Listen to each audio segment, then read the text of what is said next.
now. All right, welcome. I am Ryan Holger with TEC. I will be your moderator today, but with us we have Andrea from Respicaire. She's going to be doing all the heavy lifting, meaning 99.9% of all the work is on her, and I'm just going to sit back here and eat my Doritos. So with that, I'm going to let you drive, Andrea. Lovely, Ryan. Thank you so much. Well, it's wonderful to have everybody who joined us today at this session. We will focus on Respicaire healthy indoor air solutions that you currently have available through TEC as our select wholesale distributor. I will go by categories and touch on each product individually. So I will touch on the installation, benefits, features, why use these products versus the other. And then if you do have questions, then let Ryan know and we can answer them as we go. So Respicaire, modern medicine for the health of your indoor air, residential applications. Whoops, why is it not working? Ryan, I can't click. Click on one on the slide somewhere with your mouse. You probably are meeting menu. There you go. Okay, perfect. There you go. So just before we start, I would like to let everybody know that you can get factory direct help, especially if your technicians are in the field. They're experiencing technical issues, or they have a question, or they have a difficult customer. Please call us at 1-866-876-8044. That will allow us to troubleshoot with you, help you out directly while you are on site. Once you leave, then we have to keep asking around. So it's much easier when you're on site and we can talk. My extension after hours is 222 and John is 221. Then you also have our cell phones. If you can, feel free to call us on our cell phones directly as well. We don't mind that. It's just long distance for you, I assume. We do have a local support. It's TJF Company. They are our manufacturer rep agency. The person who actually will be helping in Chicago is Mike Zaida. His cell phone and email is on the screen. Some of you maybe already met him. Some of you will meet him later.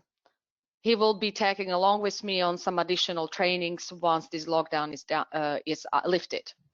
Okay, guys, let's go to Respicaire and really the need for indoor air solutions today, especially today where everybody is a little scared with this virus going on and everybody's now understanding a little bit more that indoor air can be quite challenging and can make us sick. And really the focus that I've been trying to pound into everyone since we started with TEC is to kill, collect, and oxidize. Many of you, or some of you, have heard me say that before at the beginning of the presentation, in the middle of the presentation, and at the end as well. Why kill, collect, oxidize is because there is never a one product solution.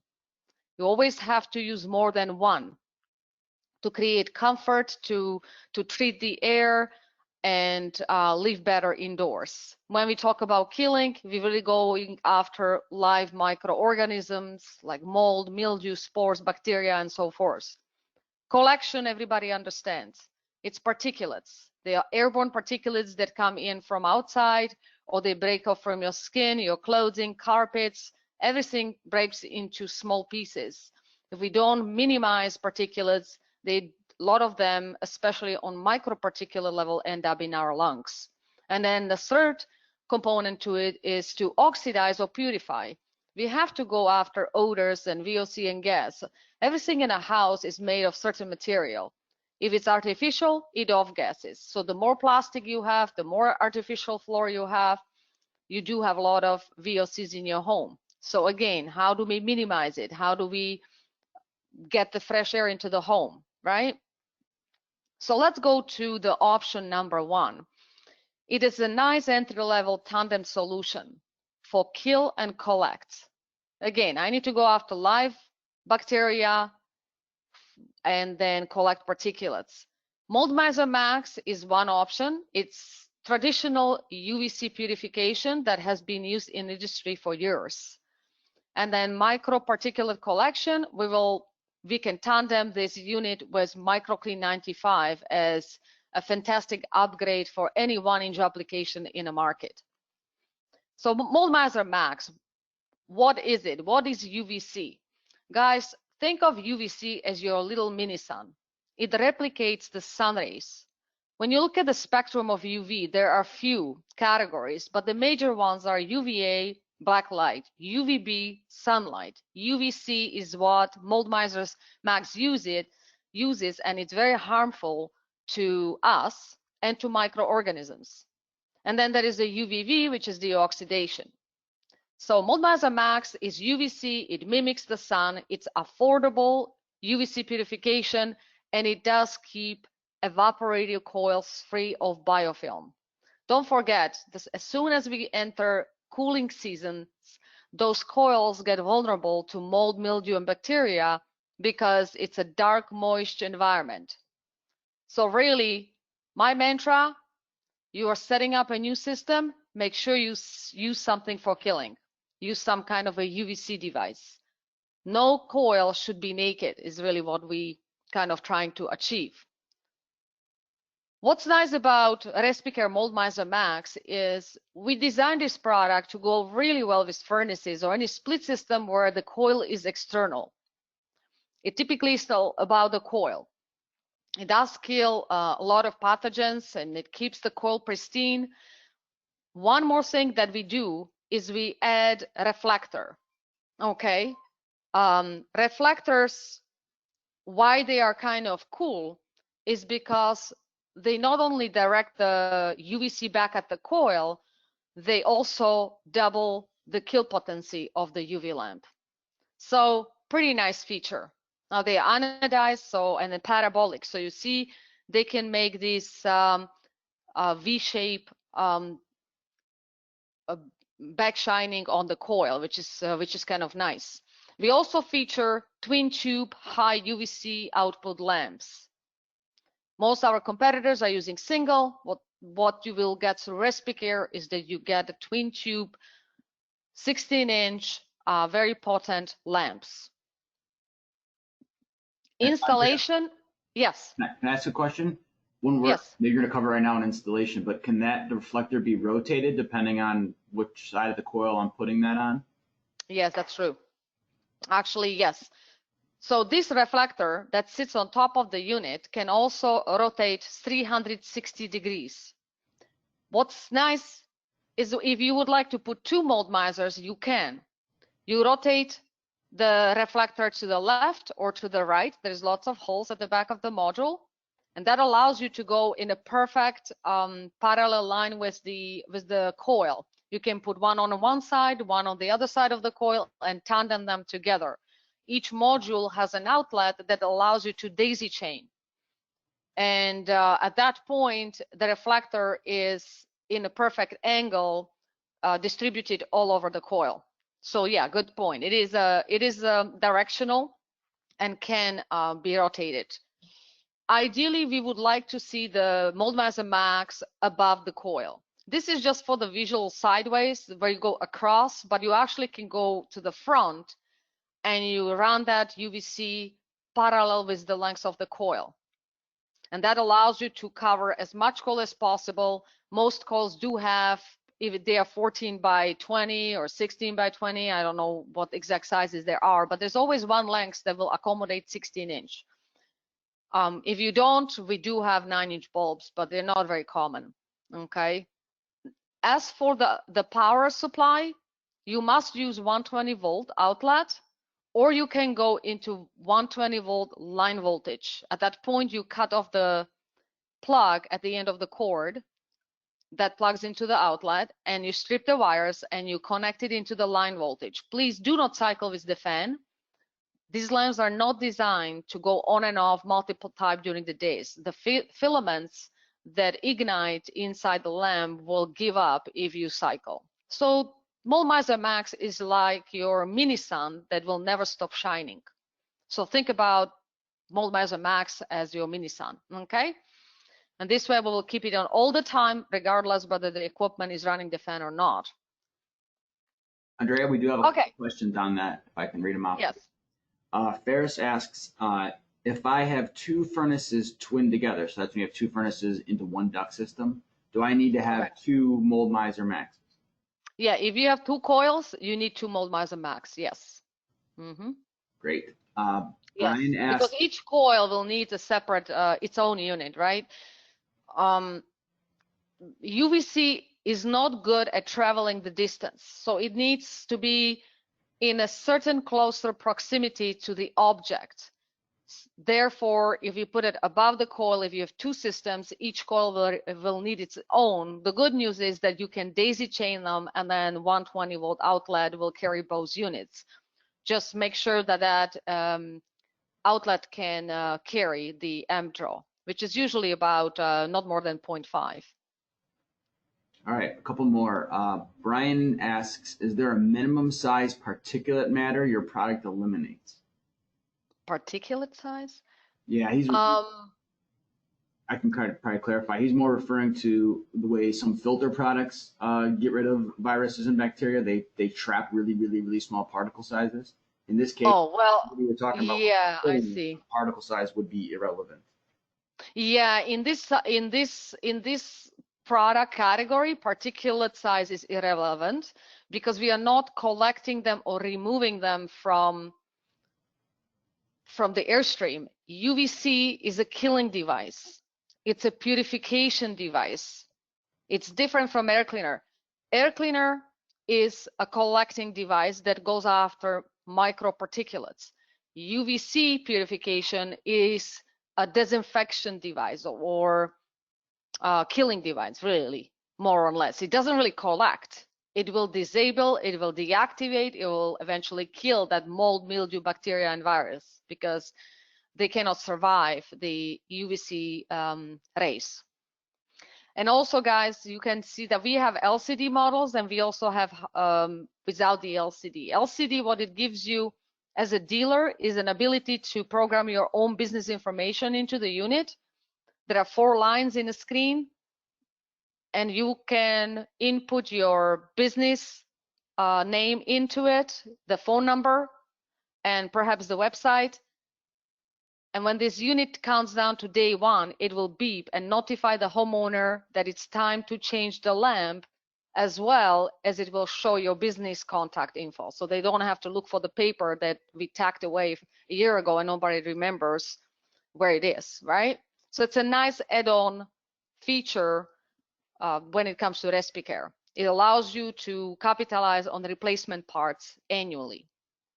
And then there's also a thumb drive input on there. So after you put it in, you can copy it onto your thumb drive and then use it on all your projects.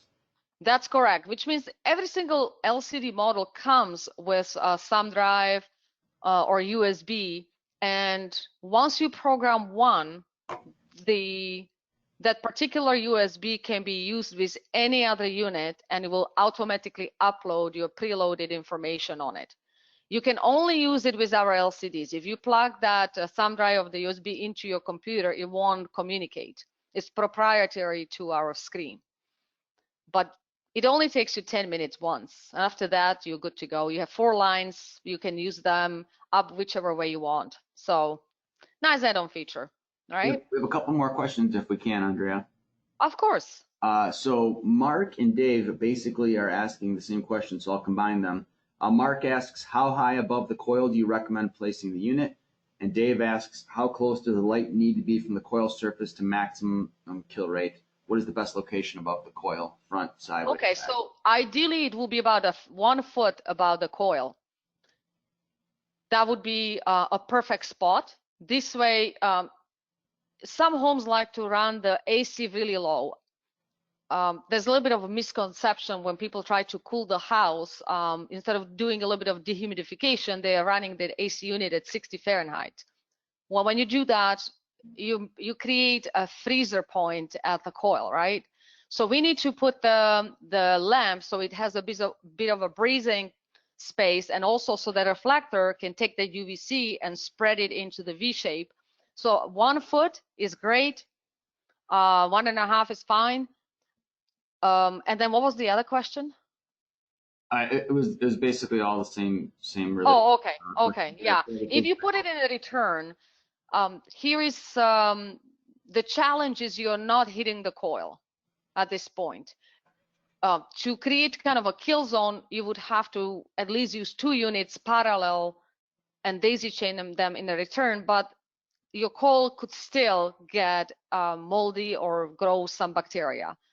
So really, UVC is to be at the coil. That is really what it's designed for, and it's a great affordable IAQ purification system.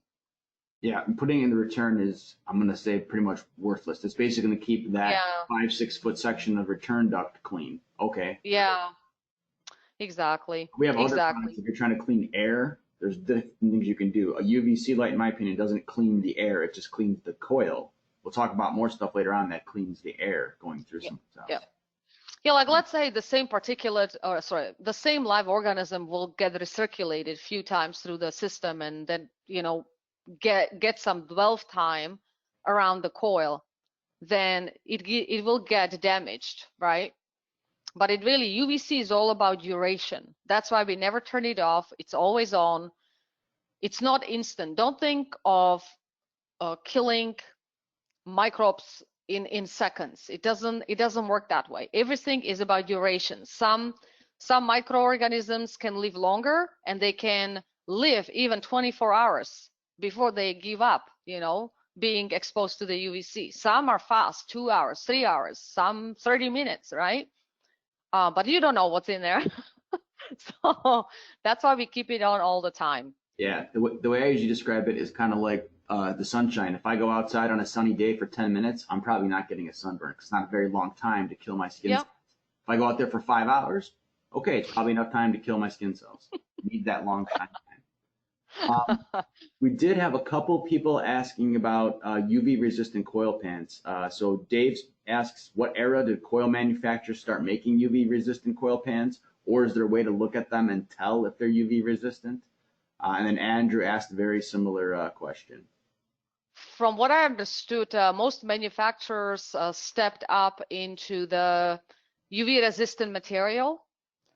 And don't forget that if the plastic is exposed to the UV, it's not like it's going to disappear. Drain pans are way more resilient than they used to be. They used to be quite vulnerable. Now they can last for a very long time. And it's primarily the edge of the drain pan is exposed. If you do go into the delta, which means you enter inside the evaporated coil, you can also always use the reflector and put it on the bottom to reflect away from the drain pan. But really, it's when you put it above the coil, your drain pan is fine. Yeah, I agree. I don't know the exact date either. I just have a kind of a rule of thumb in my head. If you're on an R410A system, chances are pretty good you have coils that are UV resistant on the drain pan. Yeah. If you have stuff older than that, which means like more than 20 years ago, probably not. Yes. But at that point, you shouldn't be reusing that coil. That coil's well past its life. I agree. Exactly. Dave was asking for a little clarification about when you're talking about the installation. Would you prefer it to be installed like you show in the photo right now, which goes left to right, or would front to back be better? Front to back. Front to back. This is more for a visual to show you, to show you the graphic, really. But typically, most installations happen front to back. Even in my house, it's a front to back, not the side, because oftentimes, or very rarely, do you get 16 inches side to side, right? But you do get front to back. Mark points out, just so everybody's aware, there's also a potential with the plastics used in humidifiers, just like the drain pan. So there's the same deal there. Modern humidifiers, UV resistant plastic, no big deal. But if you have old humidifiers, it could be an issue. So that's a good point, Mark. And also, if you when you have the reflector blocks the UV. So anything that's to the side could be protected. Anything that's above could be protected. The only thing you don't want to do is drip on any kind of product, right? If there's any water dripping or humidity exiting from the humidifier directly on the lamp. Now they are watertight, but still it's a constant wetness, right? Just like for any other product, like Oxy4, I get that question very often, how far from humidifier? So any product, if it's side by side in parallel, so they are parallel to each other, it's fine. If the humidifier is above, you should be fine. If you first put the humidifier and then you put the product above, the direct humidity coming at the product is not really what we want, if that makes sense. Yep, it does make sense. Yeah. Antonio asks, does this UV light kill coronavirus? Good question. So the good news is all live organisms are, I would say, killable. You can kill them with the UVC if that pathogen stays long enough for the UVC to disable it. So if the coronavirus gets caught on the coil and can't move, it cannot outlive UVC. Does that make sense? If it just passes through, then there is not enough time exposure. Just like when Brian said, going in the sun for 10 minutes versus staying there 10 hours in a hot sun. What happens to your skin, right? 10 minutes, almost nothing. 10 hours, oof, you'll be probably in a hospital, right? So something like that. So surface skill is almost inevitable because most pathogens will die off within 24 or 48 hours of being exposed to UVC. But again, if they're airborne and they're floating around, that's a different story, right? Yeah. Does make sense? It does, and I think you just inadvertently answered Brian's question, which I'm going to read here as well, but I think you just answered it. Exposure to UV light is time sensitive, as you mentioned, with respect to kill time for harmful bacteria. A UV light in the airstream, how long does the bacteria have in order to be killed under the light? And I think you already answered it, and I agree with you. It's hours. It's not seconds. So it's not seconds, and I mentioned that at the beginning. It could be 30 minutes. It could be 1 hour. Some can live 2 hours. Some can live 6 hours. Some can live 24 hours, even with exposed to UVC. There are multiple factors involved. So as Andrea mentioned, the intensity of the bulb itself, or in some cases the intensity plus dual bulbs, will give it a larger dosage, if you will, of UV light. So that'll kill things faster.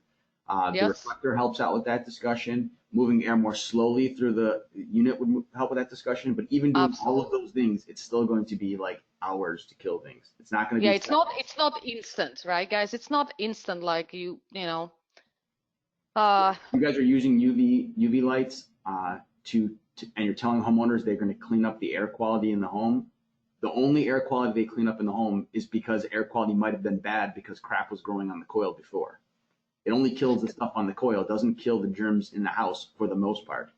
To do that, you'll need other solutions, which we're going to dive into. I'm going to stop talking now so Andrea can start diving into some of those. No, this is great, Ryan, because what's nice is that when you introduce UVC right at the beginning of building the home, or when you replace the whole system and you introduce the UVC right there, that UVC maintains the cleanliness of that system. It's when we don't and the microorganisms have chance to grow, then they start to be introduced into the home, if that makes sense. So don't forget, coil can add into the pollution and can add microorganisms into the airstream because they will start exiting from the coil. If you have UVC purification around the coil, that will not happen, right? And another thing is when you open up the window, nature is alive. Everything is alive. Even during when we have these long periods of cloudiness and we don't see the sun for a week or two, that is a perfect scenario for mold. And you can see that even on your fence sometimes when it's wet for the extended period of time. Don't forget that that mold becomes airborne. You can't see it, but it enters through the window into your house and settles in the duct, right? So again, indoor spaces are a little bit more challenging because of the way we live today, but we do have solutions to help these scenarios and to improve healthier indoor living. Because once your home is infected, it's bad news for everybody. Okay, guys, let's move to the second product, and it's an alternative purification to UVC. Some of you like ionization or bipolar ionization, or some contractors out there prefer it because it's kind of virtually maintenance free. It also doesn't need any replacement parts.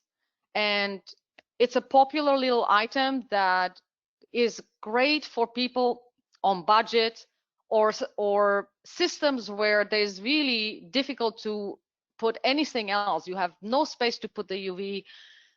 We also had these mobile homes where there's absolutely no duct, and the only solution was to use the ion plasma. Awesome. It's a great little device. It's affordable. It helps cluster particulates when it has a chance to take those particulates and join them together to make them bigger. It also helps remove odors, especially if they come from the coil. Don't forget, when the coil gets infected, it creates that musty smell. And when you put the ion plasma inside the equipment, that ion plasma will work at those microbes and start killing them off. It also treats the coil and prevents that the biofilm grows. I like to even connect it with both. You can use Moldmaster and ion plasma as a combo unit if you'd like. You can use ion plasma as a solo treatment. The only thing that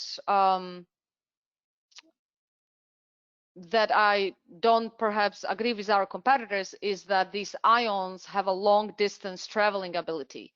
Ions are great, again, when they are close proximity to the coil. They can kill, they can deodorize. Traveling through a long distance through the duct, that's where we find challenging, right? So entry-level purification, great. We do it a little bit differently. Instead of the brushes that are vulnerable to clogging and eventually breaking off or disappearing, we actually use real needles. And those needles are put inside these little pockets, Venturi systems, where the ions are exiting really fast and don't allow particulates to attach themselves into the needle. We have 4 needles and runs of 24 volt. That is the most popular item or voltage out in the market. It has 4 magnets that will allow you to install it magnetically into the blower housing or somewhere in that compartment. So nice product. We do offer also the 2 corners on each end of the product that you can use self-taping screw and attach this product permanently somewhere inside the blower housing. We do recommend once per year, do the maintenance where you shut everything down and you wipe the needles or the needle post with alcohol swabs. That's it. There are no replacement parts, which means if you do like to have residual business, then that product is not going to give it to you. Moldmaster Max, yes, you have to replace lamp every year. And that is kind of a comeback revenue to you. With ion plasma, you don't have that, right? But it's still, it's a little, if you like it, we do have it. It looks elegant. It does have LED to indicate the live operation. It also, we are showing you here airflow for the unit. And when it comes to the installation, what's really important is the position. Do not put it close to the electrical board because the electricity from the ion plasma and electrical board will feed off each other and disrupt your equipment, or you will have, it will go into error mode. So we want to make sure we will put it on a blower housing, either on a side Those magnets are pretty powerful. If you're still worried, then you can use the self-taping screws.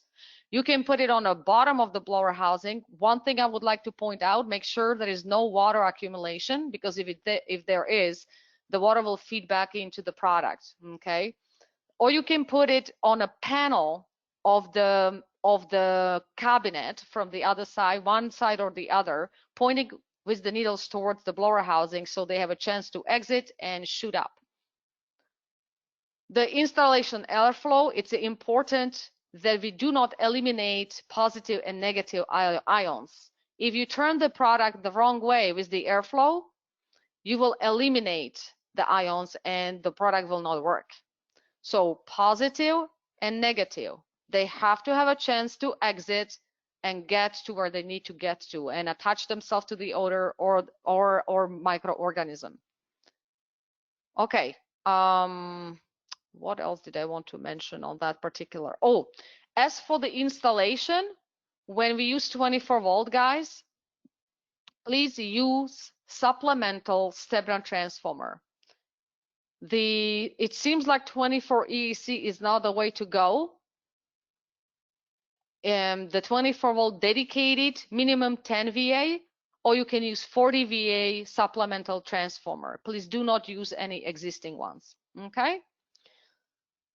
One more time, it is an entry-level purification. It's affordable. And again, if you have rental properties or people on a real tight budgets and budgets, or they will not buy replacement lamps or there is no budget for it, then here is a lovely product that will do some killing and deodorization at the coil. Any questions, Ryan, from anybody? We did have a few. I asked Dion to clarify her question. She wanted to know the pros and cons of a UV light versus something, but she didn't specify what the something was. So we'll wait for her to answer that. Ralph from our tech support group points out that, I believe he's trying to point out, if you're sharing the transformer of a 24-volt transformer with this device and a communicating type control system like Infinity or Evolution, you could have communication issues. Absolutely, yeah. And regardless of the equipment, we do not recommend using any existing step-down transformer that comes with the equipment for any add-on devices that draw high electricity. So ion plasma or UV systems, right? We have UV systems that can go into step-down transformer like Molmaza SLR, magnetic base, which you guys don't have because we use them in air handlers. And every time the contractor tries to use the step-down transformer that's already there, they blow it because the lamps draw more amps and they just overheat those transformers. And they are not meant for carrying a UV device, right? So supplemental transformers is always the safest way, and everything will work well. Yeah, I mean, transformers are relatively inexpensive as compared to one callback, so it's just easier. I agree. Rich asks, would a system with poor air filtration affect the performance and longevity of the IPS, of the ion plasma system? A poor filtration, probably like throwaway filters. Yeah. The good news is that our ion plasma is one of the best designs when it comes to be resistant to clogging. And usually, pretty much all of them are after the filter. But if there is a lot of heavy particulate, it could affect the performance. But when we are talking about the heavy, it would have to be like a thicker layer of dust inside the equipment, which at that point, I'm not sure anything will work. I think the coil will freeze. Yeah. And so forth. And I think if you're the contractor selling someone this solution to help their air quality, you should be pairing it with better filtration, obviously. Yeah, media air cleaners or 1 inch, right? The micro clean, yeah. Dion clarified his question. He wants to know if the pros and cons differences between using the ion plasma versus using the UV light in terms of keeping the coil clean. Okay, great question. I'm always in favor of UVC purification. I don't know, for whatever reason, it not only it gives you the residual business, which is really most contractors are looking for the additional revenue after they install the products. We have a few customers or dealers that are out there who sold over 5,000 systems. So their residual business just on the replacement bulbs is amazing. Plus they keep going with adding the products. So that will be probably the major benefit. Then I also like UVC because it has a wider spectrum of that of the reach for the coil. But again, ion plasma, it really is, do you want replacement parts or replacement business or not, right? And is there money for it or not? That's how I would position it. And sometimes you can use both, you know, if they're not going to buy Oxy 4 or Automizer DTX, they might invest into Moldmaster Max, and then the next year they can invest into the ion plasma system for some deodorization. If the odor molecules come in contact with the ion, it will get destroyed, right, as the air recirculates. But it's a slower pace than when we talk about oxidation or Automizer DTX. But it's still a great little device. Yeah, I hope that answers the question. it does answer, and I'm in agreement with you. For coil cleaning purposes, the UV light is very well vetted for decades by numerous. I would definitely feel really good about the UV light. A better solution if you're trying to keep the coil clean. Yeah, yeah, and those ions do have a certain traveling distance. They react fast. They can kill, because any electricity that, imagine if we took an electrical cord and stuck the electrical cord into a living creature, they cannot survive under a constant electrical output. That's why the ion plasma is on all the time, just like the UVC, right? So it's really, make your choice. Do you want the one that has no parts or the one that you can capitalize on the replacement parts going forward? That's how I would position those two, really. But to your point, Ryan, UVC has a long history of performance and everything else, right? Yep. Did you just say to leave the ion plasma powered all the time, 24/7? Yes, I did. That's why stepper transformer, right? So it will be on all the time. That there's benefits to it, which means that the cleansing never stops. Yeah, Yeah, we've tried. We've had some instances where they were connecting them to EAC, and it just it doesn't work. That's what I was gonna ask. That's one of the normal ways that these guys have been installing it, and we've not been telling them not to do it that way until this very moment when you said that. So I always tell them not to power the bulbs on and off. Leave the bulbs continuous. That's a no-brainer for anyone. Yes. But for these, yeah, wired to the EAC, and I'd not thought about it that way before. Yeah, it's better if it's on all the time. And when we go south, I don't remember what the issue is, but they have these, they don't have a very long heating season, and if they hook it up to one fan, then it doesn't work during the cooling season, but if they connect it to the cooling fan, then it doesn't work in the heating season, so it's a little complicated. So if you leave it on all the time, then that cleansing, these ions, there's benefits to those ions being exiting at all times, really. So that would be preferred installation. You can cycle the ion plasma. It won't hurt it. Okay. All right, a couple more here. Alan asks, how does ion plasma work for indoor air quality? Okay. Again, it does have some ability to deodorize. It will kill, again, the live organisms that come into the contact with these ions. The only challenge is that these ions might not make it all the way to the living space. That's the only thing that I find a little bit difficult to prove, right? You can read the ions right close to the device. You know, there's a lot of ions exiting and they work very fast. So if I was to choose between, let's say, ion plasma versus Oxy 4 or Automizer DTX, I will always go for Oxy4 or Automizer DTX as a whole home air purifier. So they do kill off the organisms, but again, those ions, that's hard to prove that they are actually coming into the living space.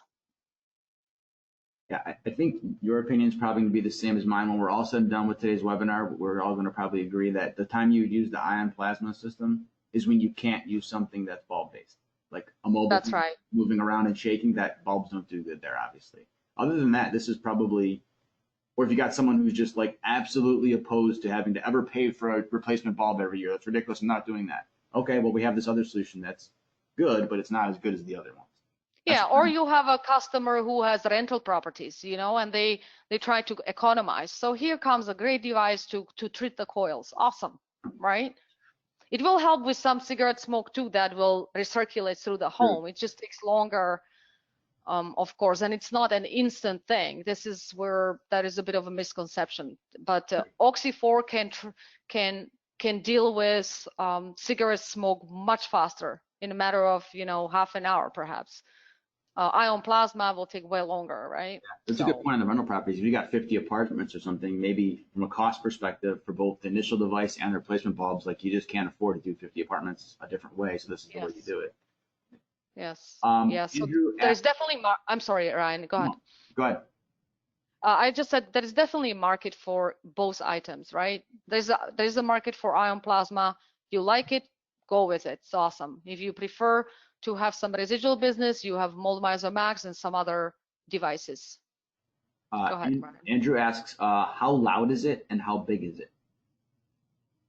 How loud? You don't really hear ion plasma. That means it has a completely quiet operation. Yeah, I think he was thinking of because of the turbulation effect, but it's right next to the fan, so you're not going to hear it over the fan. Oh, that's what you're worried about. Okay, when those magnets grip onto the sheet metal, they don't move. They are earth magnets. They're super strong. That's why if you look at it, we use 4 of them, and I believe it's about 2 inches by 4 inches, and about 2.5 high or 2 high, 2 inches high. One more thing that I would like to point out is, if you are pointing towards a surface, we will need about 4 inches from the needle towards to the first surface area. So the ions have an ability to exit and be taken with the airflow and continue towards the coil. And so we don't arc or you don't blow the fuse, right? How big is it dimensionally? Like how physically big is it? I just said it, 2 inch by 4 inch. You did say that, and then I went ahead and read the question anyway. It's okay. It's okay. I have a spec sheet as well. I can exit and bring it up, but it's a quite compact device. It's not big. It fits perfectly inside the blower housing compartment. So just want to make sure that the airflow is correct. So you are using the benefits of those ions, so they don't eliminate each other exiting from the device, right? Yep. But it's very compact. It's, as I said, 2 inches by 2 by 4 by 2.5. Yep. Henry said that you mentioned it'd be preferred not to install it too close to the circuit board. Is there any concern with installing too close to the control module on the ECM motors? Any boards and modules that have that are electronic, they will feed off each other. So the needles cannot point at in close proximity at any of these boards or devices, or they will disrupt or feed off each other, if that makes sense. Yep. Jay asks, how long before you need to replace this device? We do have a 5-year warranty. So they should last 5 years and more. After that, make more money. Go and sell it again. Addison asks, what is the base chemical used? Say it again. Addison asks, what is the base chemical used? But I think the answer is there's no chemical used. No, there is no chemical. It's all electrical. It's electrical. Think of it as it's an electrical output, and it's configured so it creates positive ions and negative ions.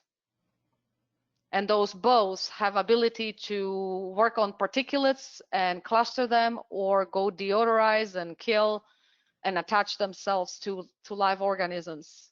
But it's an electrical output. And again, duration matters, right?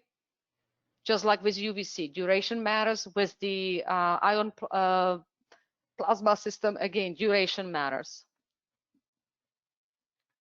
All right, one more, and then I'm gonna let you continue on because this one kind of leads into it. Rich asks, is there a benefit of pairing the ion plasma with the UVC mold miser lights? Sure. There's always, I get often asked the question, what do I pick? I said, look, one device is better than none. 2 devices are better than 1, right? What is nice about the combination of Mold Miser Max and Ion Plasma is that Mold Miser Max will treat everything from the above the coil and create a bit of a kill zone, and the Ion Plasma will additionally treat everything from inside the equipment towards the coil and add a deodorization, right? UVC is not really good device to deodorize things, but of course, if it's a decomposing bacteria that sits on the coil and it starts, if we kill it off, that odor will also go away, right? But there's always, you can always use them together as a combo, or use one or the other one. All right, there's still more questions coming in. Guys, keep sending them in, but I'm going to let Andrea continue on so we can stay a little bit on schedule, but keep sending me the questions, and I'll try to group them together. Okay, so guys, let's go to the whole home filtration. As you know, we do have 3 different options for you. What is stocked and most popular is the MicroClean 95 and Ultra Clean 99. And when we look at these 3 categories, we also look at the media. They are a great collection where they are awesome at the mid-size and large particulates. If you want to go after microparticulates, then electronics and media combined together will give you the best inline filtration. And that's why we have 2 different hybrids. We have hybrid or polarized media number 1, which is the MicroClean 95 for 1-inch configuration. And then we have also Ultra Clean 99 for a high-end filtration, and it's 99% efficient. Let's go first to MicroClean 95. I don't think you have to explain when we talk about microparticulates. You all know what that is. But here comes an air cleaner that I find sometimes is not quite understood. And I think it's a missed opportunity for all of us collectively. We really are going after existing 1-inch applications out there, or any tight applications that cannot have anything but 1-inch. And that is the category we're going after, right? And there's about 50% of the market depends on 1-inch application. And my question is, why give it to retail stores? Because right now that is what's happening. Even if you are offering straw-away filter, it's not much of a filtration, and you are probably making just pennies. Here comes my MicroClean 95 that is engineered, tested for the performance, has a long history of performance in the field, and delivers a great inline filtration for 1-inch applications. And then your residual business would be those media pad rolls. It is 95% efficient at 1 micron and 0.3. It's equivalent to MERV 13. So the dirtier it gets, the better. The official MERV rating is anywhere between 10 and 11, and as it gets dirtier, it goes to equivalent of MERV 13. So it's an awesome air cleaner. It removes microparticulates, and it's highly effective on smoke, pollen, lung-damaging dust, animal dander, and more.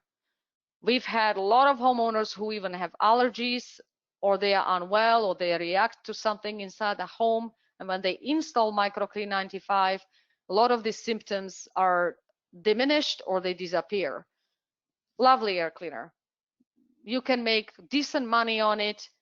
It's sold through the trade only, and I believe, well, it has a low static pressure. I will come back to that as well.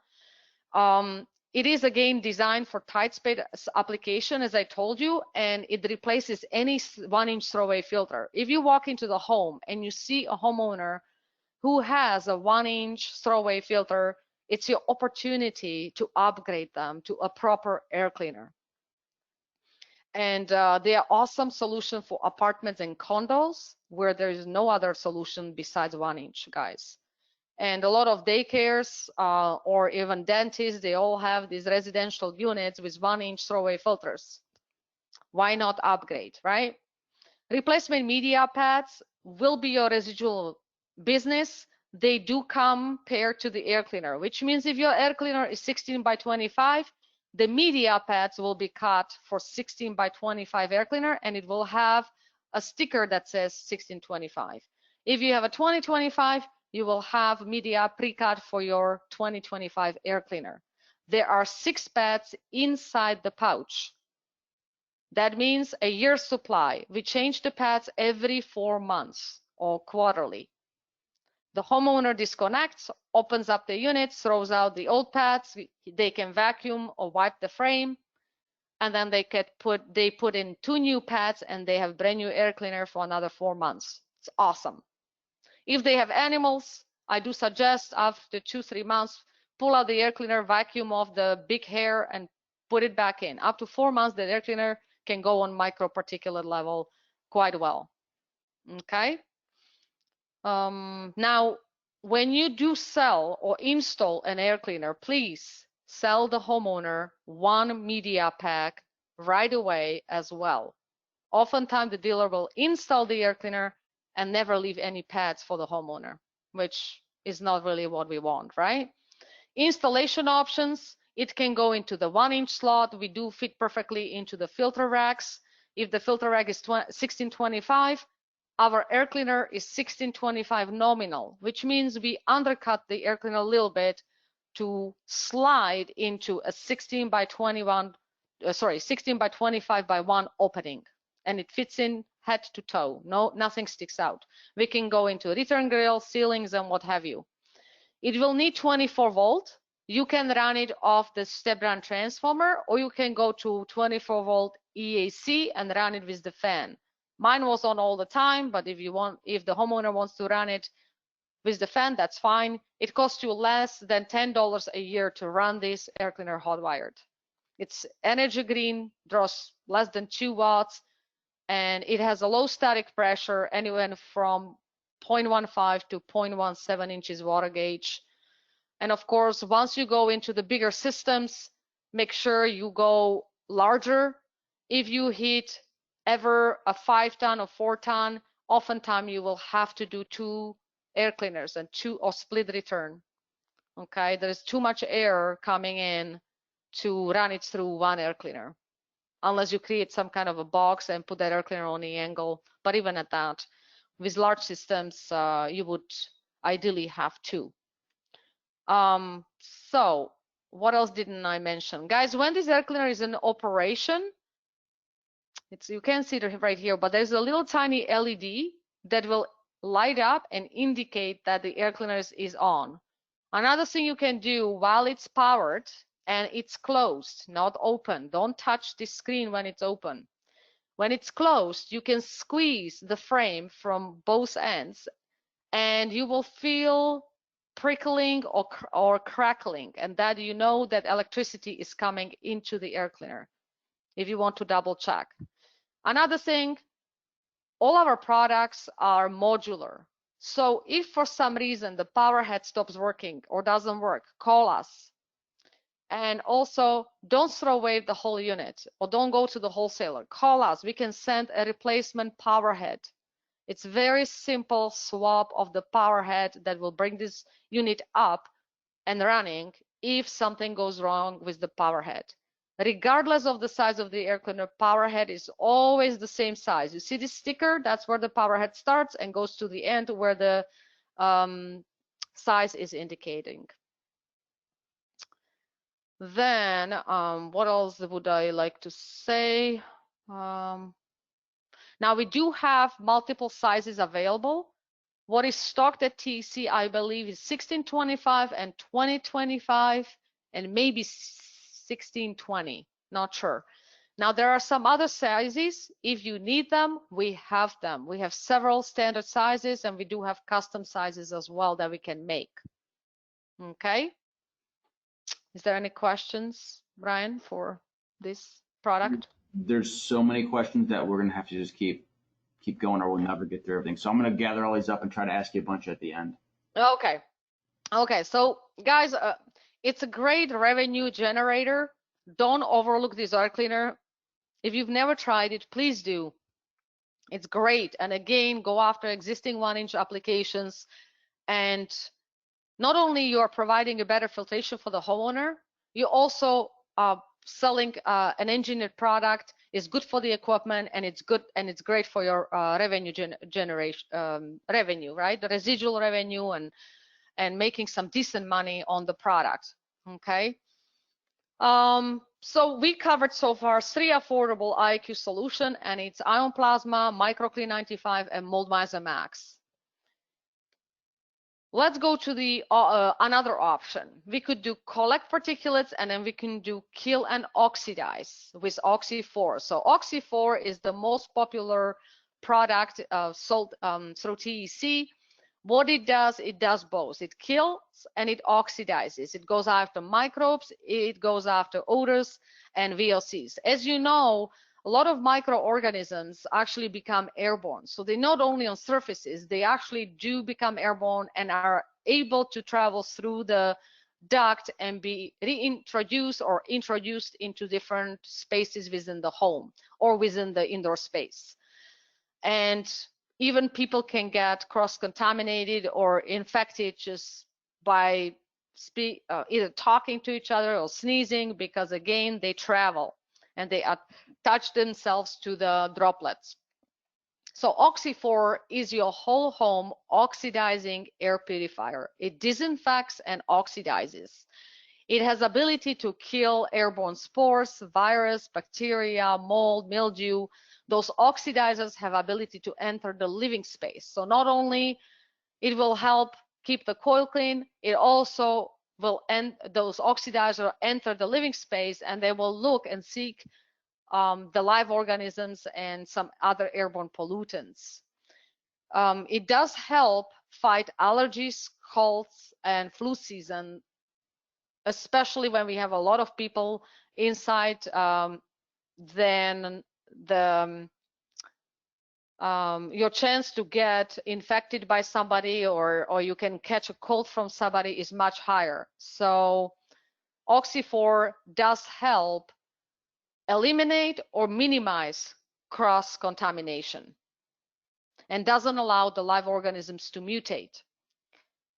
So in residential applications, Oxy 4 is fantastic for dirty sock syndrome. That's where the coil is really badly infected and decomposing bacteria makes that smell in the house.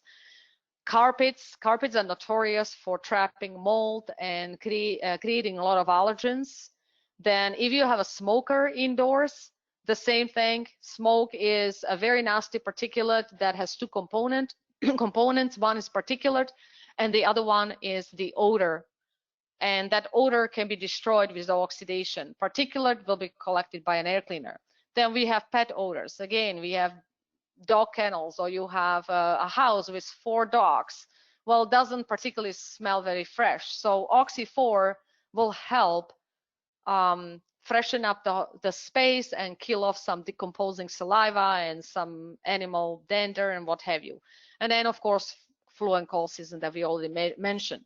What is the science behind this technology, guys? There's 3 things at play. Number 1 would be UV lamps that oxidize. So it's a UVC and UVV in combination within the oxy. Then it's titanium dioxide that is pulverized into nanopowder and applied to the surface area of the cartridges, and they react with the UV to create these oxidizers.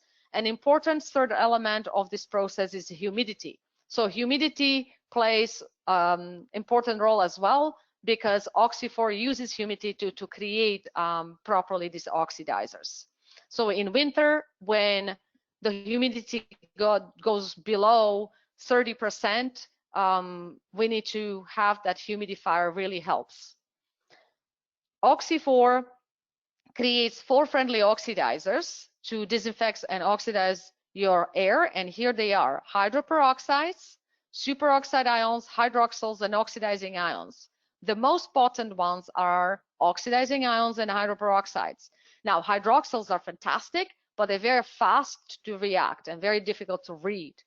Oxidizing ions can also be responsible for that medical smell in or odor in a house if Oxy-4 is installed with a fixed speed equipment and the fan is not running. What we don't want ideally is the fan not on and we collect these oxidizers in a duct. The homeowner comes home, the fan kicks in, and we are introducing all these oxidizers at once into the living space. That's not really what we want. We want cleansing is like a nature. Think of it as a running stream versus the puddle. Puddle will be probably troublesome and you're not going to drink from it. Running stream will have some kind of cleansing because it's constantly moving, and that's exactly what we're trying to replicate inside the house. So variable speed, relay, fan on is what we want to turn that fluid called air around the house and send these oxidizers and let them do what they're supposed to do. Installation options, we want to put Oxy-4 in a supply plenum duct ideally, so the cartridges are protected, and we take these oxidizers and throw them into the living space. Sometimes you don't have that choice because there is a humidifier and there's no space, or there's absolutely no space because the ceiling is too low and there's no space to put the Oxy in a supply plenum. Fine, go to the return. You will not diminish the performance of the product.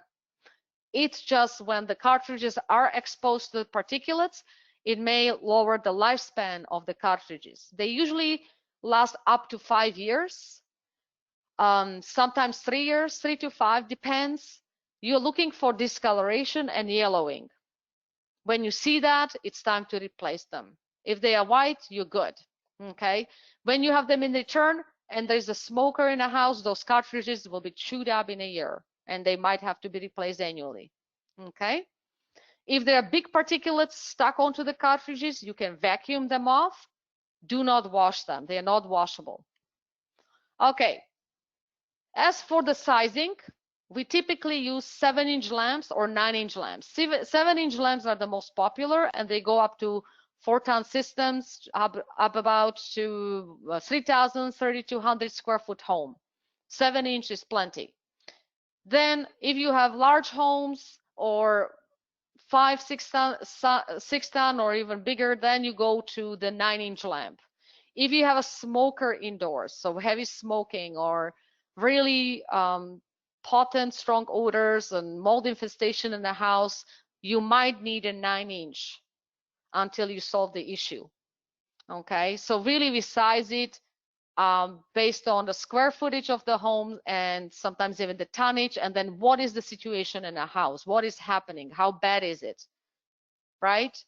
As for the installation, what voltage to use, you can use 120 volt outlet. So these units come with a cord that plugs into the outlet. You can also go into the line voltage by cutting the plug off and going directly into the equipment, hot wired. Please do not cycle with the fan, you will burn out the lamp. Fan on constant would be ideal. Humidity around 35% is awesome. When it comes to oxidation, adjustable oxidation, you can have it in an open position. That's the picture to the left, where the clips are just in an open position. They come like that out of the factory, or you can close off one side to cut the oxidation in half. If you need more oxidation, you can remove all the clips as well. So that would be that. Now to get to the lamp, you will have to remove this entire railing with the cartridges. There are 2 screws, one is on top, one is on the bottom of this anodized railing, and that's how you get to the lamp. Again, we have LCD that's programmable, and for you for your with your business information, and then we have an audible notification as well. It will beep once per year, and there is a little LED that communicates the live operation with the lamp. If this LED is out, there is a problem with the lamp. If the LED is on, you're good to go. Okay. The other thing, Andrea, with taking it apart, when I adjust the clips on mine, I just undo that one screw on the far back side, where that blue cover plate is, and I just slide the honeycomb plates out, and then I can move the clips. Oh, you do it that way? Okay. I do. You could, yeah, sometimes they are, now we have some of the cartridges that are a little bit tighter, so they sit well inside the cartridge. Yeah. You can do that, or you simply, there's 2 screws, right? It's not a big deal, right? No, but I'm lazy. So make sure that you, go ahead, Brian. Go ahead. I was just saying I was lazy, so I just did one screw. You see that. For those of you guys also too that I've talked to before, probably know that at my own house, I took all the clips off. Like, and Andrea and I had lengthy discussions about that in the past. Like, I have filthy kids. I wanted more and more output, so I took all my clips off eventually as I tested through it. But I've talked to many of you also, and you've had people complaining about they could smell it and stuff like that. That probably means there's too much output for that customer. So leaving the clips on or rotating them back over to block some bulbs, you got some adjustment there. If somebody says they need more output, or if they say they can smell it. Yeah, and there's one more solution. If you install this product for somebody who in the end will hate it and they don't like that medical freshening of the home, sometimes that can be created at the super sensitive, we can turn Oxy 4 into Oxy 3 by switching the lamp. You can go and get a UVC lamp and switch the lamp inside the Oxy 4 from UVV to UVC, and that will take away all the issues. Okay, and you can also remove a bottom cartridge to let the UVC exit towards the coil.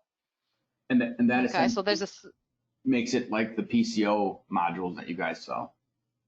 That's correct, right? And that's why we do have Odomizer DTX, and I like to encourage the dealers to give that as an option. If people are asking, oh, does it produce ozone, or or they're afraid, then go to the last solution, which is Odomizer DTX. We will talk about it. Brian, can you see this installation? Everybody can see these installation instructions? Yeah, we can see them. Oh, perfect. Okay, guys, so you have a template. You can trace the template, cut the sheet metal, and then attach the template on a sheet metal or at the back of the duct base, by the way. Okay, you can do it backwards. So once you have an opening, make sure you use these tabs to securely lock it into the base, so that base makes a proper contact with the module, because there's a safety pin to fire up the unit. If you pull out the unit out of the base and just simply plug it into the wall, to the outlet, it won't fire up. It has to make a contact with the duct base in order to fire up, okay? Also make sure it's a flat surface, so it's not warped or bent, because we made the duct bases much stronger, but if you bend them backwards a bit, the Oxy 4 module might have an issue making a proper contact, right? And definitely do not install it between the coil and the furnace. I had that happen too. When you do that, you're putting it right about the heat exchanger, and you're gonna cook my Oxy like a hot dog. Okay. You can also use 24-volt step-down transformer if you'd like, dedicated. So there is an option to use 24-volt on Oxy 4 if you need to do so. I don't think in your market you have that need, but if you ever did, you can do that, okay? But you must use a supplemental transformer. Again, do not use existing transformers. And here's that LED I was talking about. And as you can see, you can also tandem the unit. So you can tandem 2 LCDs or 1 high temp, 1 LCD. Your minimal voltage must be 120 as soon as you do tandem wiring. Never use 24-volt on tandem units. Okay, and then here is what I was talking about. To get to the lamp, you will turn the unit the other way, or you can face up, face down, and you get to the screw on top, and then there's one on the bottom. And that allows you to remove this cartridge assembly to get to the lamp. Lamp also has 2 tabs that you have to press and pull straight out to release the lamp. Okay? And then the clips, those clips can slide off or can go back on. Yes, you can use your hands. When you do, simply use the alcohol swab. When you handle the lamp, it's fine. If you have really the dirty, greasy hands, go and wash them first. But then use the alcohol swab just to remove any kind of debris or any kind of oil from the lamp and put it back together, and then hold it by the sleeve and then snap it back into the module. Okay, guys? So again, the lamp, these are the locking tabs. You have to push it down to make sure that it locks in. So it's not elevated, because if those 4 pins don't make a proper contact, you can burn the lamp. Okay? So make sure that those 2 tabs are properly locked into the module. All right, I think that's why I wanted to show you on these. And here is also the programming, guys. You see, this shows the USB that plugs into the USB port. Here are your directional buttons. Middle button is always a selector. And then you will have four lines. You will have letters and numbers to program the information. And once a year, when this unit beeps and it's time to change the lamp, make sure you change the lamp and then reset the 2 buttons, middle and the left arrow. You press them at the same time for like 2-3 seconds and unit will reset. I also recommend pressing those 2 buttons upon the installation, so you refresh the electronic board inside the unit. So when you install the unit for the first time, plug it in, reset it with pressing the middle button and left arrow to just refresh it, and it will go 365 days. Okay? All right, I'll go back to presentation, and Brian, you have to tell me if am I back in a full mode? Yep, we see you. Brian? Yes. Brian? Yeah, okay. Yes. Okay, good. So after the Oxy, I'm not sure if there are any more questions for Oxy 4, but it is a very popular item or product solution right now, especially due to the COVID-19.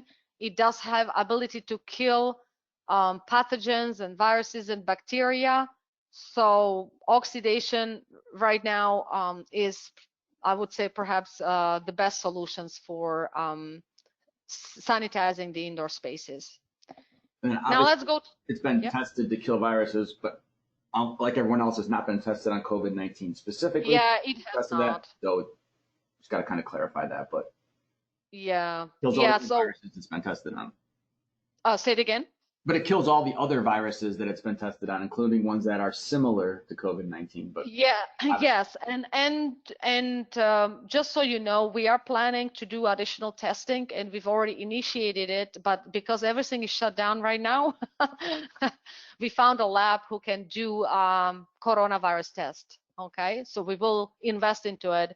Okay, it is not inexpensive. It's definitely in thousands of dollars. But we will do it, okay? So that everybody will be satisfied. Okay, fantastic option would be to go and upgrade the homeowner to high-end inline filtration. For that, we would offer Ultra Clean 99 under Respicaire brand. It is truly the only option for people who have asthma, weak immune system, bad allergies, or compromised immune system, or they're after surgeries and they have babies. I love this air cleaner, okay? And again, you tandem it with Kill and Oxidize, which is an Oxy 4 product. One product alone cannot do it all. It's like in life, 2 people can do more than 1 person, right? So whole home air cleaner, Ultra Clean 99, it is able to attract, collect, and also disable within the cartridge, because we have electrical current running through the entire cartridge. It is truly the only option when you have children and adults with asthma, right? People have carpets and pets, and they have lots of allergies. Yeah, they are reacting to a lot of stuff in a home. What's great about Ultra Clean, it goes really after a microparticulate at the micro level, 0.3, 0.01. It's awesome. It's awesome when we have flu and cold seasons and the people have constantly are battling sinus infections and they are not feeling well in their own homes. Then there's something happening in a home, right? When it comes to Ultra Clean 99, it is one of the best values among the hybrids out in the market, and it is 99% efficient. It does have a true MER 15 independent test for inline filtration, and it does remove a lot of allergens, pollen, microparticulates, smoke, lung damaging dust, you name it. It's awesome. The cartridge that's inside will last up to 1 year. It is 7-inch compact, which means it will allow you to use it in some additional more tight spaces. It has modular components. If anything breaks on that unit or something goes wrong, you don't have to remove the entire unit. Every single component on that unit is replaceable, whether it's a power head with the needles or the locking doors with the LCD or even the board. So it's kind of cool. We do have a patented dual charging system on this unit where we actually charge all the incoming particulates positively, and then we charge the media cartridge negatively, and then that's how we achieve that inline MER 15 filtration. And the whole air cleaner, sorry, the whole cartridge is actually under charge. 1625/7 and 2025/7 is in stock at TEC. It's available. Lovely solution for a lot of people. I believe the price is reasonable. Guys, go for it. It does have a communicating LCD. Again, it will notify the homeowner once per year, hey, it's time to change the cartridge. If they do have animals and grills are on a bottom, I do suggest after 6 months, go to that air cleaner, pull out the cartridge and vacuum off the big dog or cat hair. And then you can slide that cartridge back in. Oftentimes, that's what creates the static pressure on any kind of air cleaners, right? Other than that, it has a lot of surface area. So our 1-year cartridge is directional. One side is treated, one is not. We do have also a nice label that will indicate the airflow direction, so you don't have to worry to guess which way to go. It does feature low static and large surface area for collection. This media cartridge is custom size, which means nowhere in retail can the homeowner get it. They have to go to you to buy replacement media cartridge.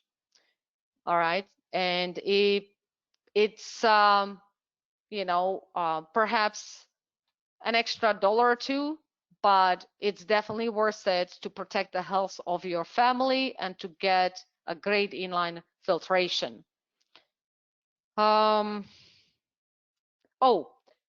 When it comes to installation, you will have 3 sets of needles. You can strip down the whole air cleaner. That means you will only work with the sheet metal body and then the power head. This entire power head can be switched to the other side of the air cleaner for the left or the right side installation, depending on which side you have to go when it comes to the equipment. You will have 3 sets of needles. They will snap on. If you are coming too close to one of the sets, let's say on the bottom, the elbow comes too sharp and I don't have 6 inches, because here I need 6 inches between the end of the tip of the needle and then the sheet metal surface. If I don't have it, you can remove this bottom set of needle, or if you have a turning vane and it's coming close to the middle set, then you can remove the middle set, but that's it. You cannot remove more than 1 set. If you do remove 1 set, the air cleaner will compensate and increase the output in the 2 other sets. Ideally, I have all 3, but sometimes the world is not ideal, the installation is not ideal, so we have to accommodate, right? But I need 6 inches for the needles to breathe, otherwise it may arc or you will blow the fuse, okay? You will need about 4 inches from one side and the bottom, which you usually do have because of the way the air cleaner is designed. Then you will add a nice elbow for the air cleaner, And here is one example with the furnace. That's a residential furnace. Here is the return duct on the right side, and the air is coming in, and you can see that elbow is, I think it's a 10-inch elbow. You can also have a right angle. Doesn't have to be, you know, in that shape the way I'm showing. You can also have this air cleaner come from the other side of the equipment. As I told you, the power head can go and switch. Okay, and here is installation of 2 units on top of each other. For we use that with the geothermal system that had a big, large air cleaner. I think that was 36 by 25, if I'm not mistaken. Oh, 32 by 25. Okay. Any questions on this particular air cleaner? We have a ton of questions. We are Oh already, gosh. I've Okay, guys. answered a lot of them, but there's probably still another 15 that I want to ask you. And we're actually 5 minutes over already. So if you're willing and people are willing, I'd like to go ahead and run through them if we can. No worries. Do you have more slides of things we needed to cover at all before we did that? Yeah, I have automized DTX. So guys, with the UltraClean 99, you see that the power cord goes through the side of the equipment into the board. When you have LCD version, you will have four cords. One goes to 120 line voltage for LCD. 120 EEC can power the needles, and then you have neutral and a ground. When you watch the video that we have on YouTube or we have it on a website, it shows you how to wire it. We also have a great in-picture installation instructions that will show you exactly step by step how to do it.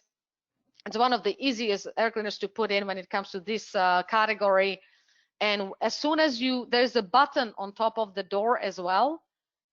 When you press that button, it will release the door so you can open it up. You can open up the air cleaner, and at that point, you will shut the power to the air cleaner. But just to be safe, when you do service the air cleaner, shut down the equipment. You will remove the cartridge once per year. You can vacuum some perhaps bigger particulates that will accumulate. You can wipe the needles once a year, and that's it. There's nothing else to it. So it's a very simple servicing. Okay. So I'll go further. We have the last option I want to go over, and it's to collect and then purify. So at this point, we would, instead of Oxy 4, use Odomizer DTX, because there are people who do not want any ozone. They can be sensitive to oxidation. Then we go into what we call a tri-process PCO carbon UVC purifier, and that's Odomizer DTX. Wonderful option and important option. We have different sizes. My favorite is 16-inch model because the more surface area and the longer lamps, the better. It uses the same lamp as Moldmizer Max, so UVC. But then we surround the lamp with additional technology, carbon and the PCO. And with the PCO carbon units, the larger is better. With the oxidation like Oxy 4, smaller and compact is better. Now we do have 9-inch model. If you have a tight space installation, then you can use the 9-inch model versus 16-inch model. Odomizer DTX is awesome for people with new homes suffering from VOCs, then cleaner, well-kept homes with no obvious issues, hypersensitive people to any kind of odors. If you put in Oxy 4, they won't like you. Go Odomizer DTX. It's a lovely product. People with severe asthma or lung disease, I do prefer using Odomizer DTX. And if you can, use 2, especially on 4 or 5-ton system. If they will pay for it, daisy chain and double them. Okay. So what is the difference? We will use UVC instead of UVV. So the same lamp as Moldmizer Max to kill at the coil. We absorb with advanced activated carbon. The carbon has also a lifespan, typically up to 2 years. After that, carbon should be replaced, ideally. And then we do purification with photocatalytic oxidation, the same tray as Oxy 4 is using, but we will produce 3 molecules, not 4.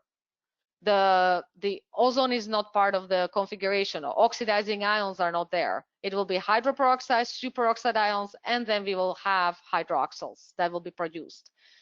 With the odomizer DTX, it needs to be at the coil. Again, not from the side, you would go from the front parallel with the coil.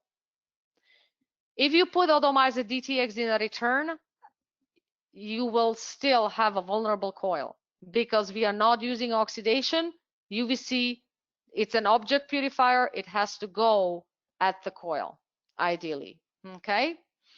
It is an important option, guys, because if homeowner starts asking too many questions, or they really don't have any obvious issues, or it's a new system, new home, awesome. Odomizer DTX is lovely. There's nothing wrong with it. It just takes a little bit longer to recirculate the air and go after some VOCs and odors.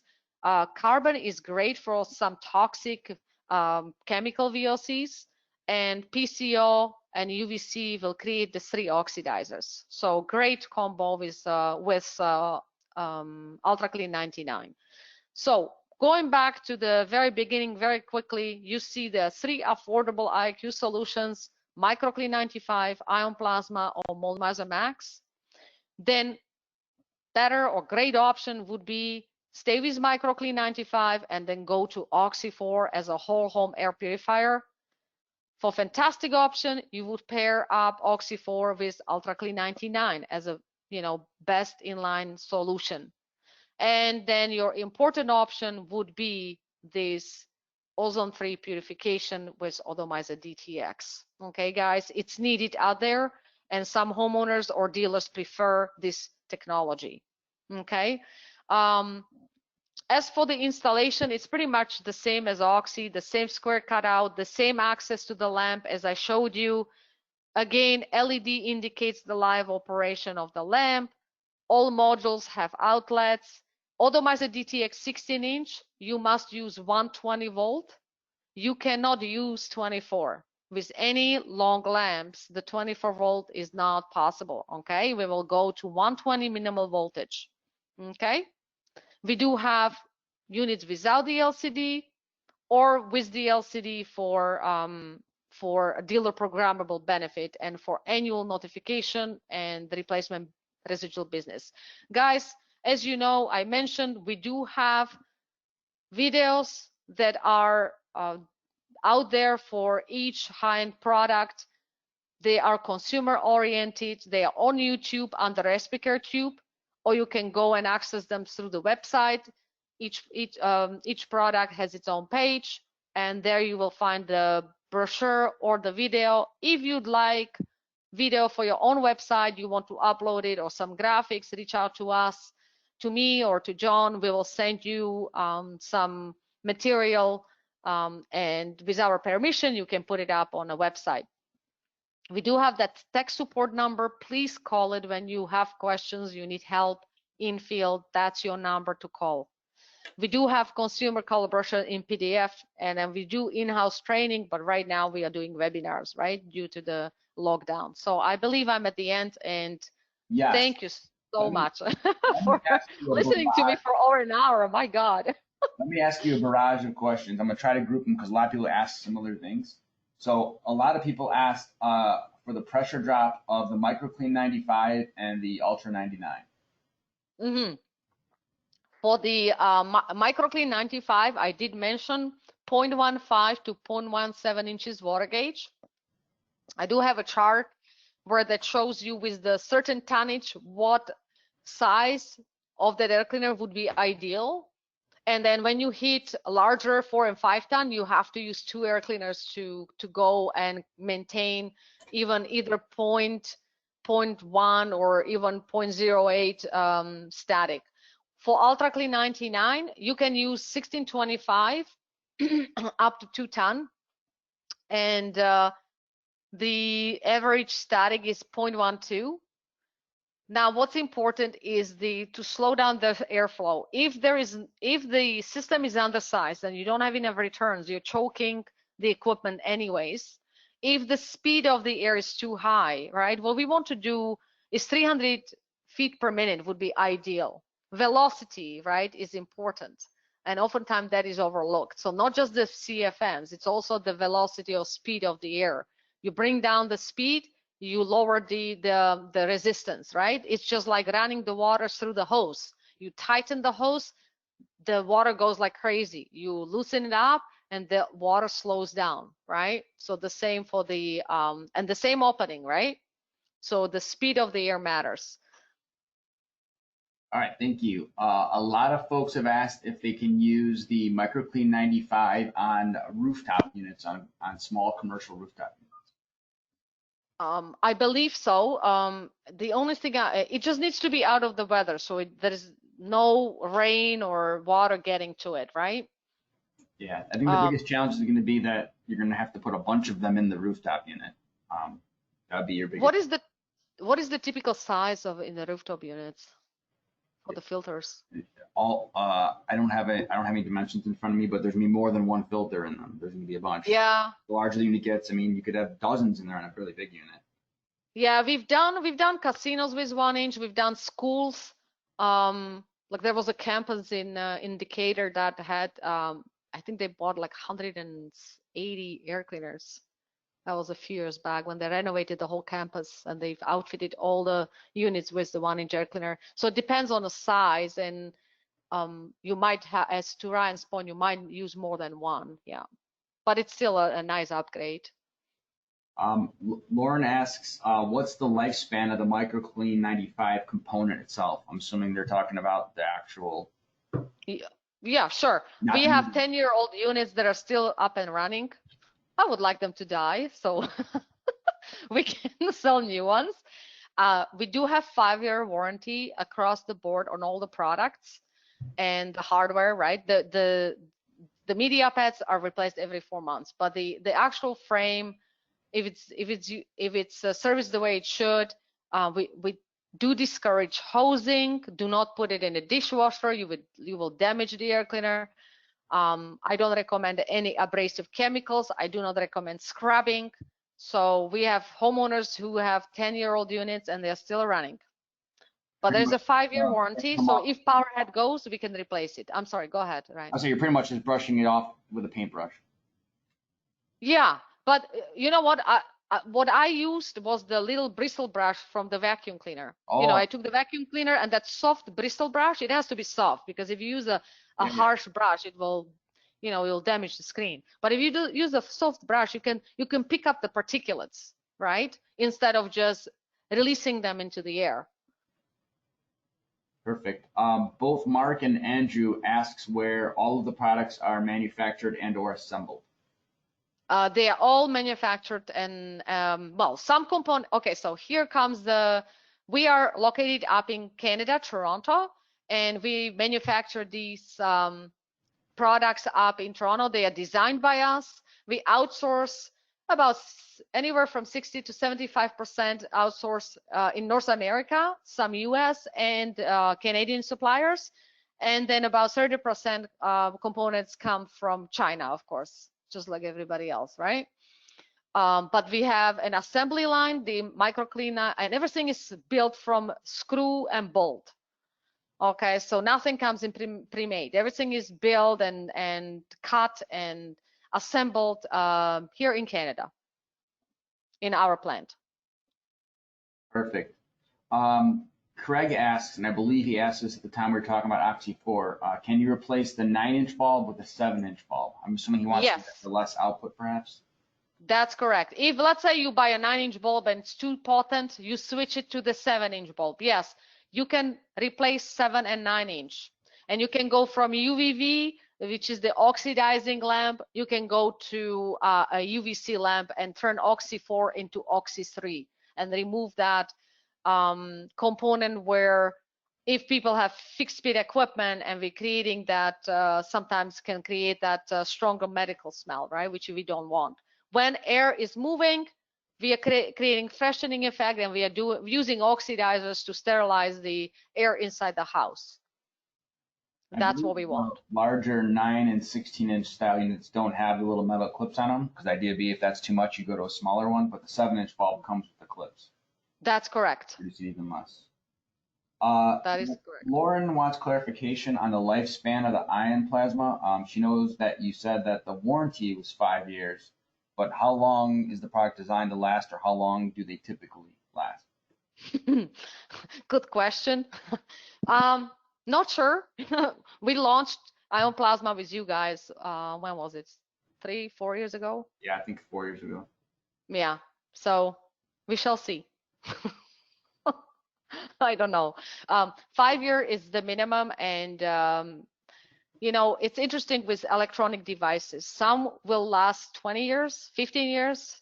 Some will last 10 years. Some will last 7 years or 8 years. It really depends. So they are meant to last longer. All our competitors don't give more than 3 year warranty. We give 5. So we are ahead of game. Lauren also asks about the lifespan of the Oxy 4 product. Obviously, knowing the bulb needs to be replaced annually, but what about the actual ballast and electronic side of that? I'm assuming it's the same. Yep. Yep. So we've had these modules out in the field. My goodness, we've been in business for 20 years, 19, 20 years. So we have some old units that are out there that again outlive 10 years, 12 or 15 years, right? We do 5 years warranty again, but and really the moment that they sell the product to the homeowner, that's the start of the warranty for the homeowner, and they need to keep that receipt. And then anything that will go maybe after 10 years, why not to make more money, right? That is ideally. Some will last longer than, some will last less than 10 years, hard to know. It's electronics. It's like when you buy a fridge, or I bought a combo of a washing machine and a dryer, and it's going to be 15 years. My dryer is still original, and I already replaced the washing machine twice. My wife would never let me have unmatched appliances. What the hell's going on at your house? Okay, I think they are they matched? I think they have the same brand, but the one is original, the other one I had to replace because it blew up. A good one. Good one, Ryan. Jason asks, will it catch coronavirus? And I believe he asked that when we were on the Ultra Clean 99.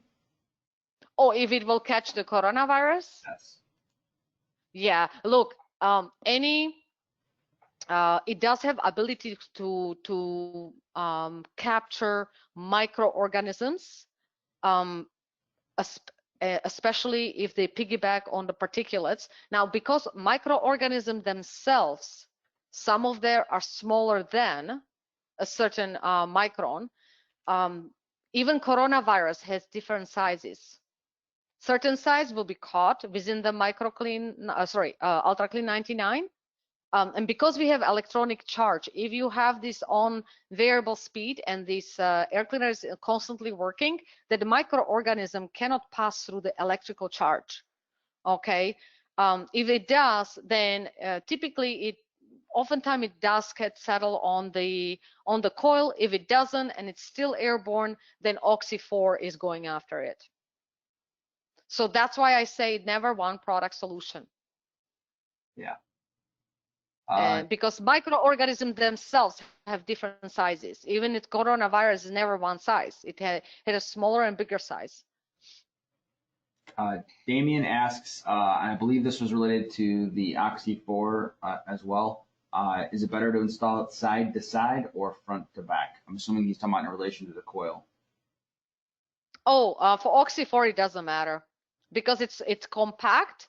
It's just you want to make sure that you don't install it right above the humidifier, so the humidity is expelling right on the cartridges. I don't want wet cartridges. You can put it from once. If the humidifier is on one side, then you will put the Oxy 4 from the other side of the duct, or you put it sideways a little bit, because it's not really doing a high volume of UVC. It's primarily doing UVV, right? So that's why we can also go into the return plenum. Yeah, so it doesn't really matter which way you go. It's what you want to do is make sure I can see that LCD, perhaps, right, for communicating purposes. and it's easy for you then to go back and service it. All right, Ferris asked if you have any recommendation for a heavy cigar smoke lounge. I don't know if he's talking about like a public bar place or if he likes to smoke in his basement. I'm not sure which one he means. When you're trying to treat the smoke space where people smoke, you will need the minimum 9-inch bulb, okay? And definitely put that in a supply plan and a really good air cleaner, either MicroClean 95 or Ultra Clean 99, because again, smoke has two components: very sticky particulate and then odor. Odor will get enhanced by Oxy 4, and particulate will be captured and removed by an air cleaner. Would you think the Oxy 4 or the odomizer with the carbon would do a better job with the cigar smoke? No, Oxy 4. And it depends on how bad it is or how much smoking we are talking about. You might even do 2 oxys, 1 7, 1 9-inch, and see. You know, sometimes they have 2 systems, sometimes they have 1. Then fresh air would be good as well. Fresh air recovery system on top of it, just to dump some of that smoke out. You know, when they are smoking in there, the oxyfol will work, but it's not going to be that you can sense the smoke. If there are 4, 5, 6 people smoking at the same time, it's pretty hard to keep up. Once they exit and the Oxy 4 has chance to work at it, it will, you know, within a few hours destroy the smell, right? All right. Adrian asks, what would happen if I put 2 or 3 UV lights on a small system? Would this be dangerous for anyone? Are we talking about Moldmiser Max? He's talking about pure UVC lights at this point, I believe.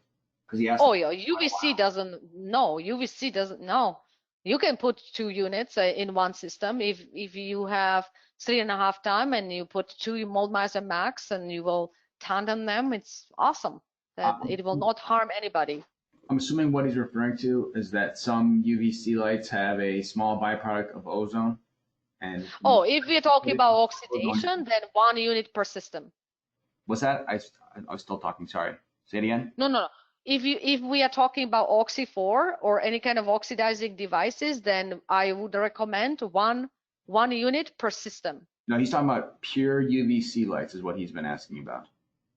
Pure UVC. Yeah, so pure UVC light would be like Moldmiser Max. Correct. You will not harm anybody with that. It will not harm the people. It will do. You'll just a lot of UVC. You will create a super kill zone. All right, let me scan, see if I missed any more. Yeah, I don't even know how you would put more than 2 systems, unless you would put 2 in right above the coil and daisy chain them, and then 2 in return. Because I don't see how you would use more above the coil. You don't have space unless you go from and then 2 from front and 2 from the back. I don't know. Right. Well, and also based on our earlier conversation, you and I both feel the real benefit of UVC is shining on the coil. Yes. But because we have the reflector that already intensifies the output, and I don't think you need more than 2. Right. 1 is great, 2 is awesome, but you don't need more than on one system. Okay, I have a really complicated one here from Pat. That's why I saved it for last. And I talked about this the other day, so I'm going to read his question anyway.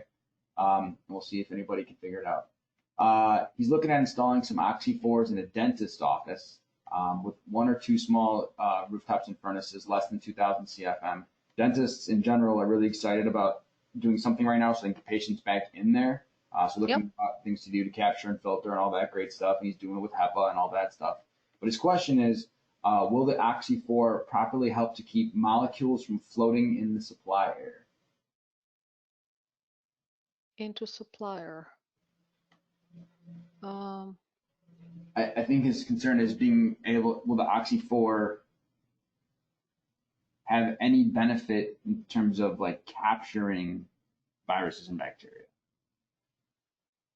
Okay, so Oxy 4 is an active ionic oxidation air purifier. So those oxidizers when you put the unit in supply plenum, will exit from the duct and enter the living space, right? And then with the airflow, that constant airflow will recirculate, and then some of them will return through the return duct, and hit the equipment and then go again through the coil.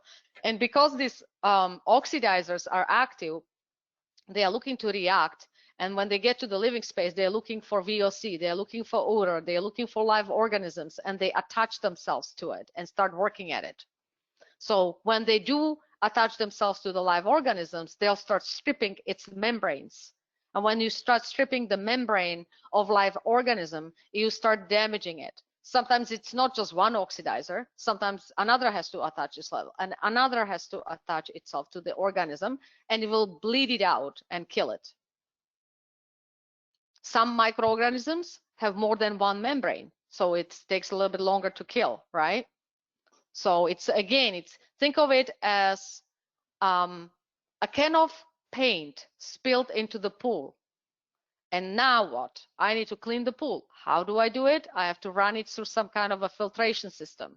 And again, it's not instant. I have to do repeatedly a few runs for that water to be clean again, right? So the same with air purification. When we have any kind of pollution, we have to do the recirculation and have this constant on movement, and we have these products who will work every day to purify, because nobody lives in a bubble. You open up the windows. We all like that. We have new people coming in, bringing in more particulates and germs. We have people opening and closing the door, and constant movement, especially in a dentist, right? But these oxidizers will constantly work and seek live organisms to kill them off.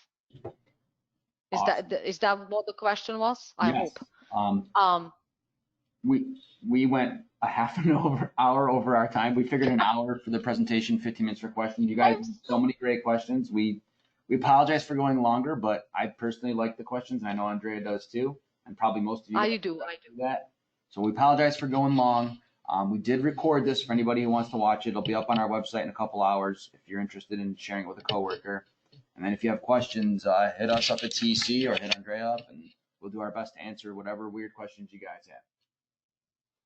Oh yeah, wonderful. And Ryan, you can accumulate them in the email. If you send them to me, I'll work at them and give you the best answers I can, if that's the way, if that helps. Awesome. Thank you very much for your time. I appreciate having you with us. My pleasure. And everybody have a wonderful day. And I appreciate you dedicated time to connect with us. Okay. We look forward to meeting you in person at some point. Okay. Right. Be safe and have a wonderful sales. Bye-bye. Thank you, Ryan, for hosting it. Absolutely. See you later.